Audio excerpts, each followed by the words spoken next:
Jonathan, boyhood Middlesbrough fan, what was the real sort of first conversation you had when you were told, Middlesbrough might be sniffing around and there is a chance that you could go and play for your sort of academy team? I was 11-year-old, just playing on a Sunday, like say for Hartburn Juniors, Stockton Town, and it was my dad who just told me, said, look, Middlesbrough have scouted you and they want you to go for a trial.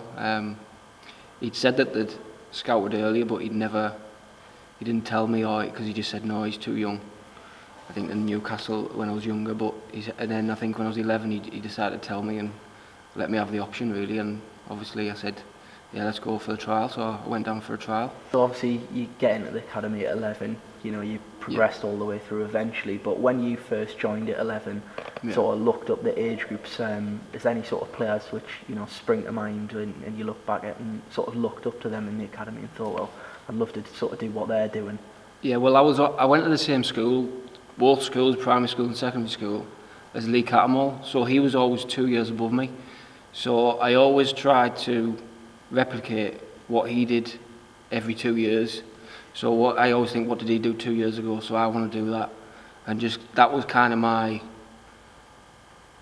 I don't know how I would put it, but that was my, not goal, but I just had to keeping up doing that and doing that and doing that. And all the way up to first team level. And then obviously he went on, moved from Middlesbrough and had a fantastic career. But through the youth team level, he was kind of my catalyst really, and I was just trying to emulate what he did. I was probably about 13, 14 when Stewie he was banging the first team, and I think from there the doors just opened, and it was just like conveyor belt of play after play after play, and it was really, really good, and it was brilliant. It was just like, I'm going to get an opportunity. Obviously being in Europe, when they're in Europe, it helped massively because there was so many games for the club, and the young lads were just filtering through, and it was kind of, I was next in line. Steve McLaren said that we'll get a goal next year, but he obviously left, and then I went in the summer full time. But going back, looking at when Stewie gets in, and then obviously got James Morrison, Tony McMahon, then all them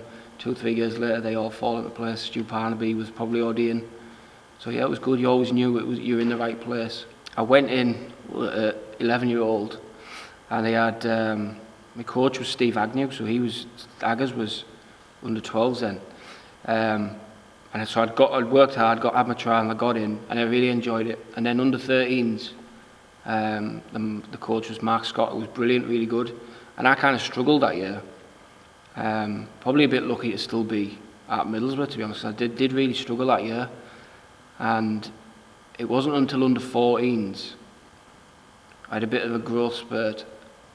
Caught everyone up really, and I had Kev Taylor and Graham Jones, who's the one who follows Martinez and the one who's at Newcastle.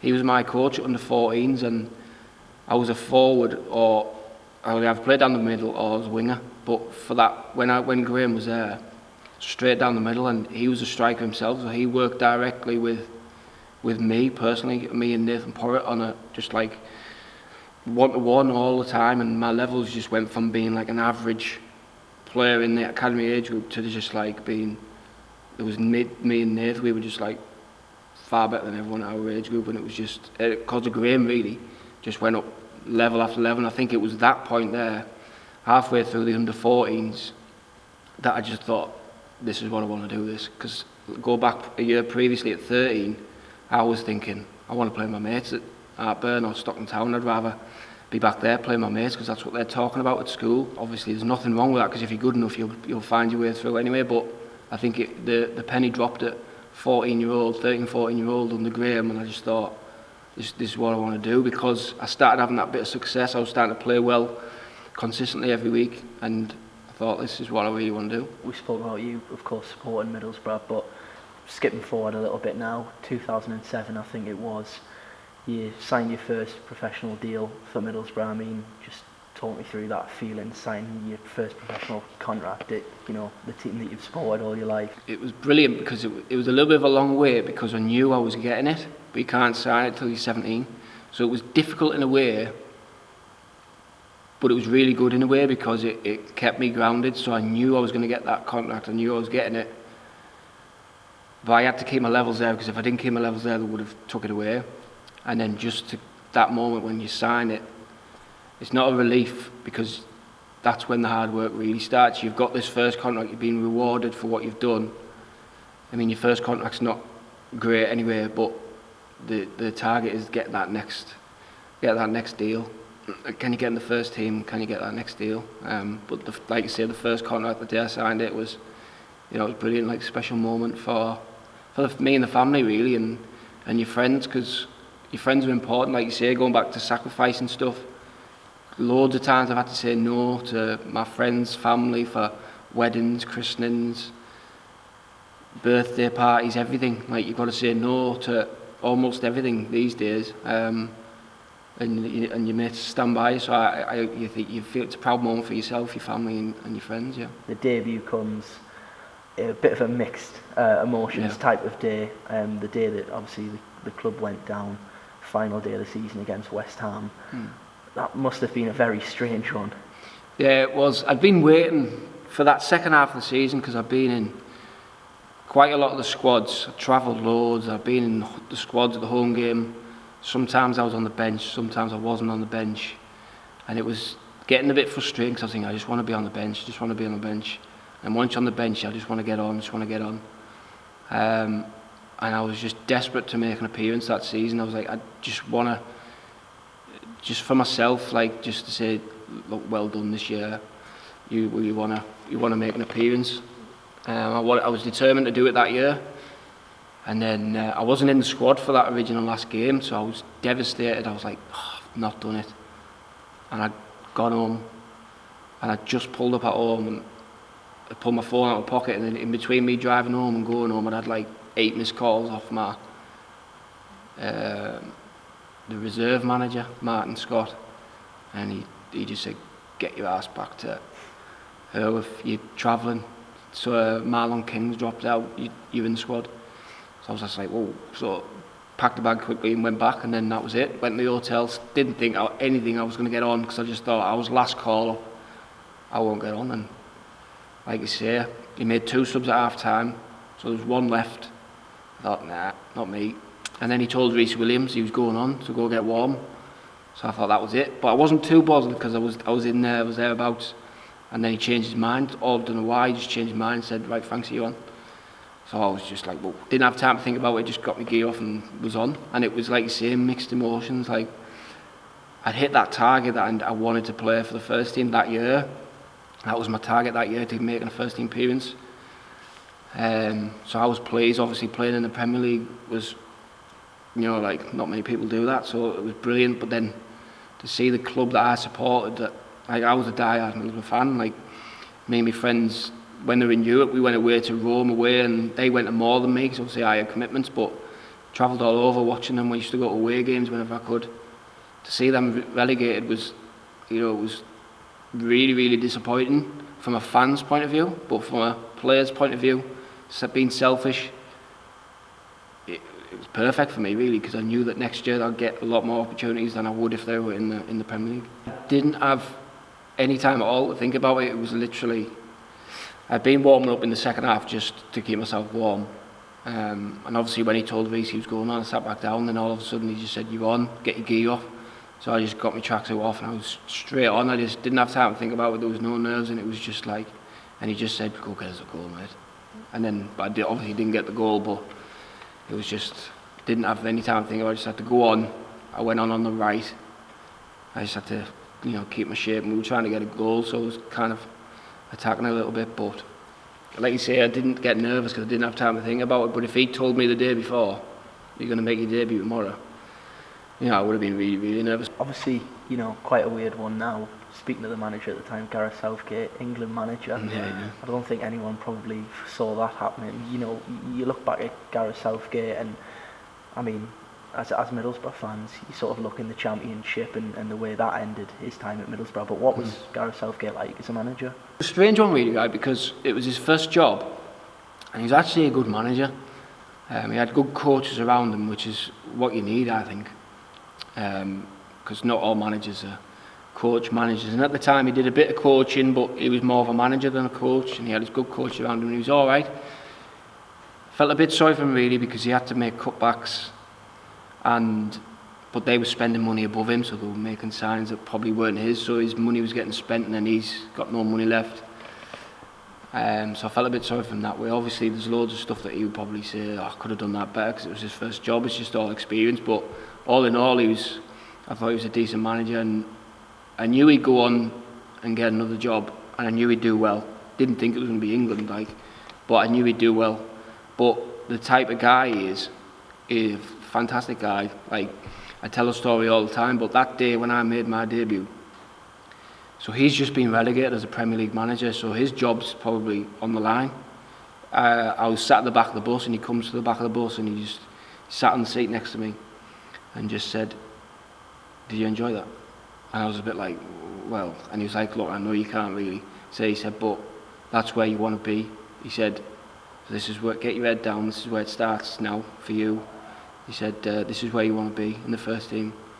So come back pre-season and work hard." And I just thought, for the manager who's just been relegated, who potentially could get sacked the next day if they've just been relegated, to come to me, a young lad at the back of the bus, who means nothing to him at all, to come and say all that to me, I just thought, it's brilliant. I'll never ever forget that.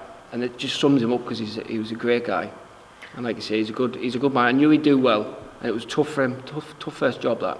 Obviously, you say, the relegation, of course, a little bit bittersweet, but it probably meant for you and a few of the other, academy lads, reserves, that you're going to get more opportunities in the Championship. I think what we've got to speak about is that first goal for the club, though. I mean, talk about signing that first contract, but first goal, that's a whole different story. I mean, how good was that?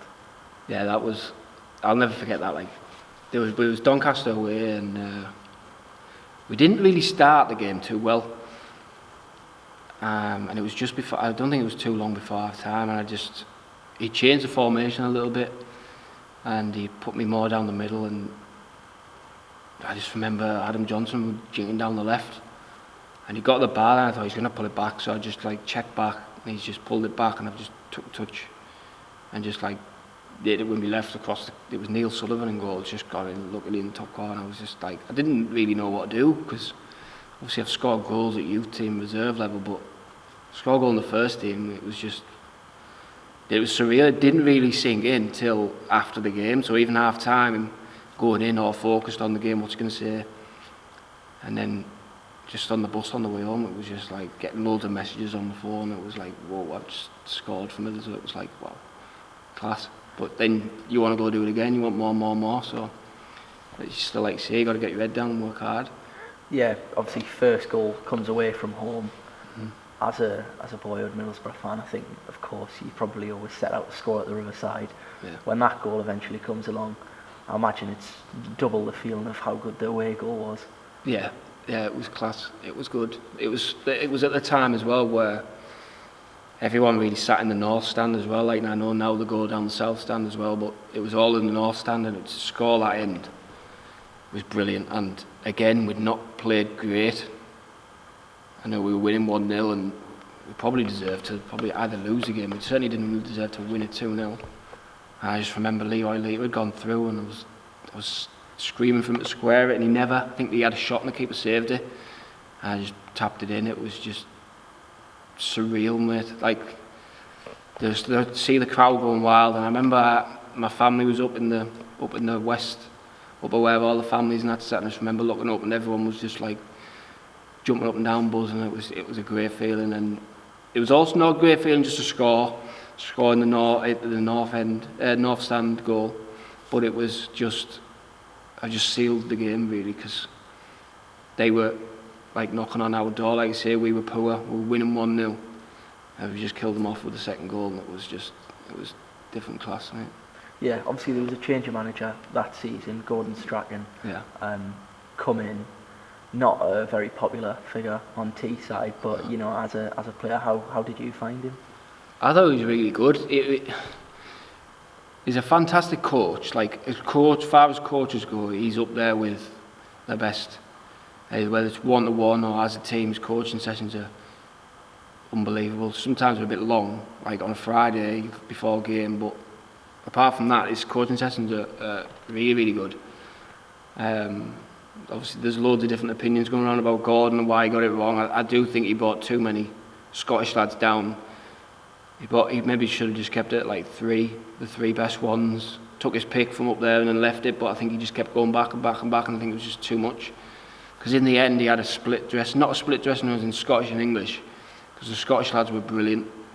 He just had half the dressing room were behind him, backing him, this is right. You got the other half thinking, this is totally rubbish, this is not the right way to do it. And I think that's where it went, in my opinion, I think that's where it went wrong. But I was fully behind him because his coaching sessions and his methods, and tactically he was unbelievable, brilliant.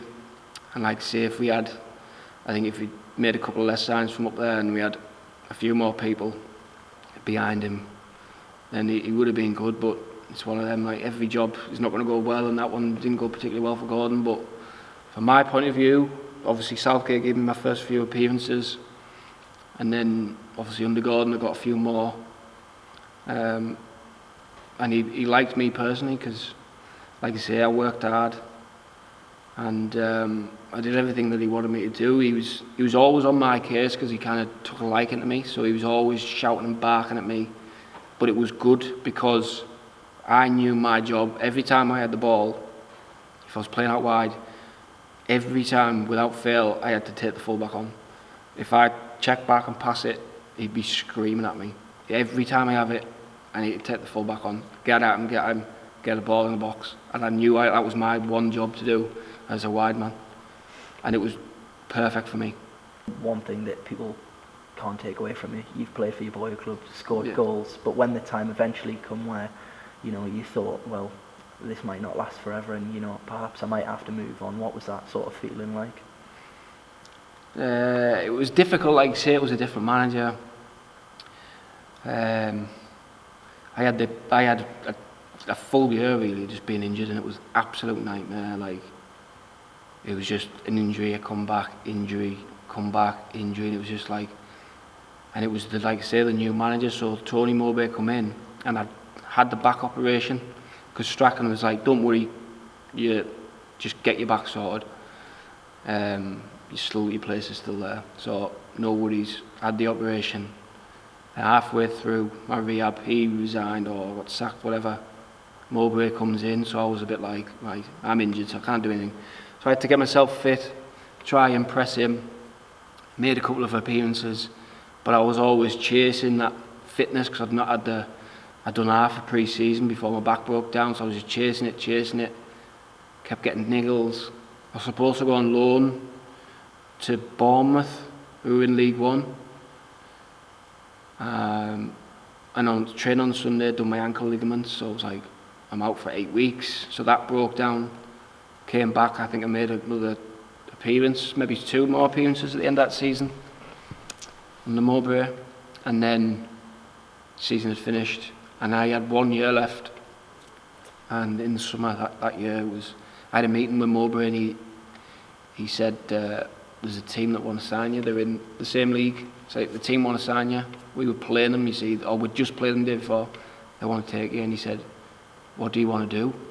So he kind of gave me the option. He said, look, if you stay here, like, work hard, like, you might get in my team, blah, blah, blah. But if you want to go, that's like, he said, the club or the coach there is really good, blah, blah. And my instant reaction was, at least give me the opportunity to stay.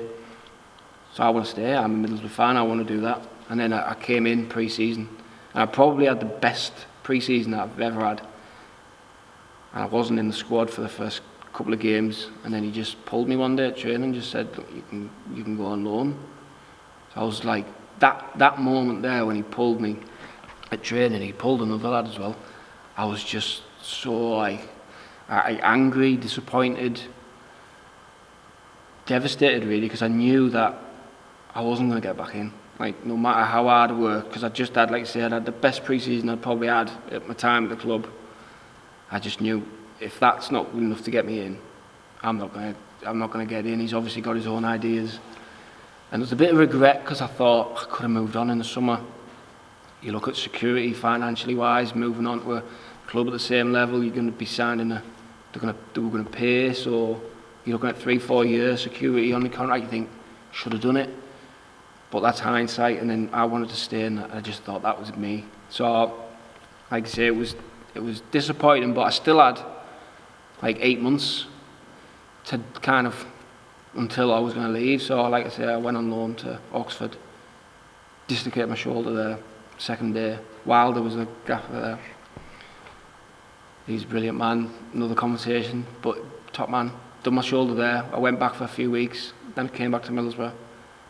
I didn't want to go to Oxford anyway because they were in League Two at the time, and I thought I don't want to drop down. But Malcolm Crosby, my old coach from Middlesbrough, was there, so I was doing him a favour.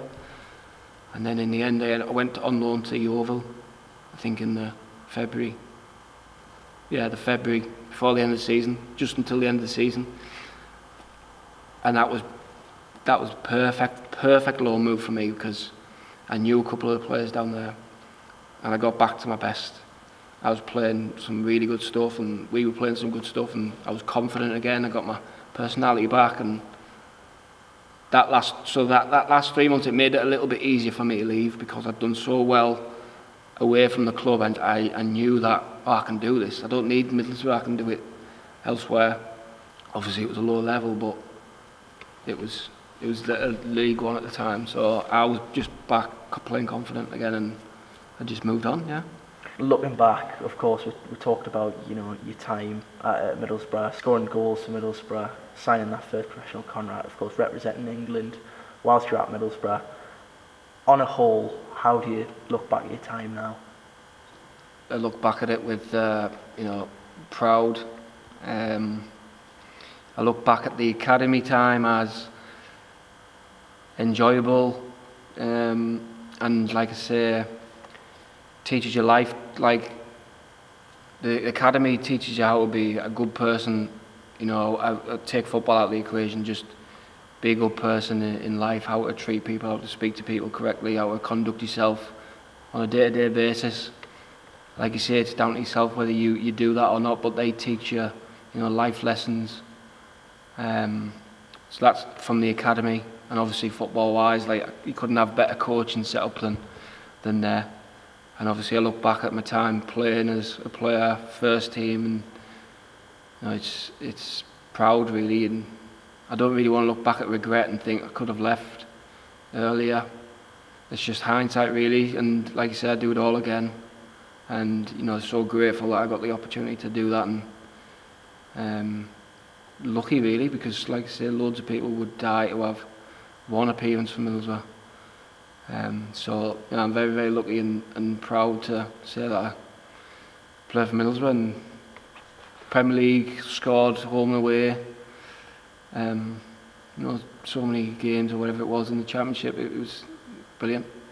And just finally, obviously you mentioned Chris Wilder, of course, current Boro manager. Everything's going quite well for him at the moment. Mm-hmm. Tell me a bit about him as a manager and how you found him. Chris Wilder was brilliant. Can't speak highly enough of him. As a manager, he was really, really fair. Even though it was a lower level, he was really fair. He just expected everyone to work really, really hard for him and apply himself really, really well. But as a bloke, it's like when people say someone is a top bloke, a proper bloke, he is just a proper bloke. Like, what you see is what you get. Like you say, it's not a persona for the TV, for everyone just to see. It's not fake or anything. However you see him on the telly, that's him. And that's how he is in life. And he's a brilliant, brilliant guy. And like I say, I didn't have too long with him down there because I dislocated my shoulder second day. But he invited me back down to games. He came and see me when I was injured. And every time I played against his teams, whether it be Oxford, Northampton, like I say, I'd be doing my warm-up. He'd come to the halfway line, and I'm in the middle of my wall, just come to the halfway line, shout me, just to speak to me, and he'd always say, "Thanks, how's your shoulder?"